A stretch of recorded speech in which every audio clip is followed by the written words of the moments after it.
So this is a quick review of the Boya BY-MM1. Despite the same name, this is actually an updated model, clearly including a new mount location on the microphone and a new mount, as you can see here, the old mount pictured on the left. So this newer mount matches that of the Video Micro.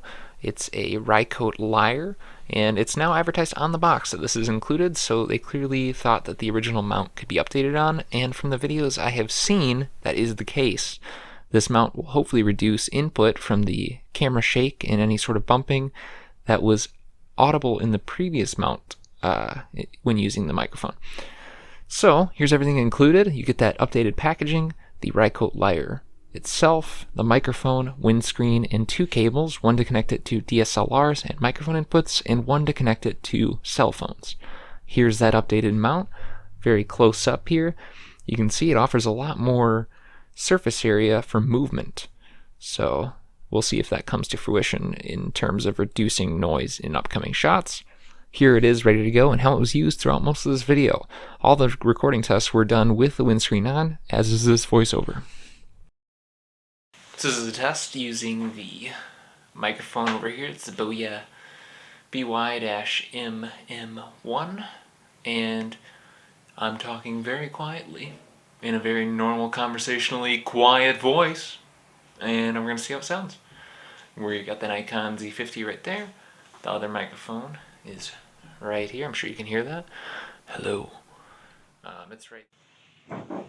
So this is a test using the microphone over here. It's the Boya BY-MM1, and I'm talking very quietly in a very normal, conversationally quiet voice, and we're going to see how it sounds. Alright, so I got the Boya BY-MM1 on top of the Nikon Z50 now, which is outside walking around, similar to like a vlogging setup would be. It's just mounted on top of the camera in the hot shoe. This is outdoors. I'm very close to two roads, so you can probably hear cars in the background. So yeah, this is what it sounds like. I'm facing the road right now, so hopefully it can isolate my voice more. I know the previous shots prior to this were indoors here a little more, so wanted to give some variety. This is mounted in the mount that's included. That's a Rycote Lyre, so that is what's different from the previous one. Hopefully you can hear an improvement here. I can see it bouncing on top of the camera, so hopefully what you can hear, or rather not hear, is any jostling from that, because I know from other videos the previous version of this microphone had some input from the mic mount itself, so I think they updated that to reduce that, and we'll see how effective that was.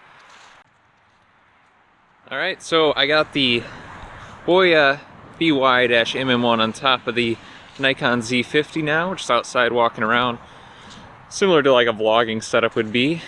It's just mounted on top of the camera in the hot shoe. This is outdoors. I'm very close to two roads, so you can probably hear cars in the background. So this is going to be a short summary of why you might want a microphone like this. I'm outside right now, facing a highway that's very loud, but behind me is another road. So that's really where you're going to want a mic like this. This allows you to record in a cardioid pickup pattern from in front of the microphone, so it's like a shotgun microphone, and it also gives you a windscreen, which greatly reduces the effect of wind on your sound. So as you can see, I'm outside recording, and if I were using just the top omnidirectional microphones, what you'd hear is wind come across and rustle on the microphones effectively. It's the same problem I have with GoPros. It would be present here too, but this huge windsock, this huge dead cat that goes on top, really helps to knock that down. This is an unamplified microphone, which just means it takes no batteries, there's no internal preamp, it's a non-powered mic, it runs off your camera's power. So the downside of that is, as you may have heard in some of the clips, there's a hiss. Now that can be removed in post here, but on most cameras, especially cheaper cameras, you're going to get that hissing sound because the preamp in the camera is what is powering the microphone. So a powered microphone is going to have a plus 20 dB gain as well as padding, so minus 20 dB or some type of gain control. What that's going to give you is you can lower your preamp settings within your camera. So if you go into your microphone settings in your camera, you can adjust those down because the signal coming from the microphone is louder. So if you're really looking for the best out of camera audio, I think that's the better way to go, is to get something that has a plus 20 dB boost.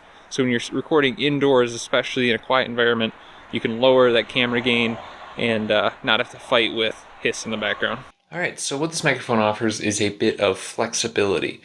I can have it held here while my camera's all the way over there. I'm only like 5 feet away, but nevertheless, one would expect that being this far away from the camera, the audio quality is going to be better from this microphone. So even if you're going to get hiss, even if it's not going to be the best quality, what it is going to offer you is the ability to separate your microphone from your camera. And I think the new Rycote Lyre does a lot better job of isolating audio than the previous microphone mount that was included. So all in all, I think it's a good value at $30, but just be aware that there are some more expensive options that might give you better quality out of your camera, especially if it suffers from noisy preamps.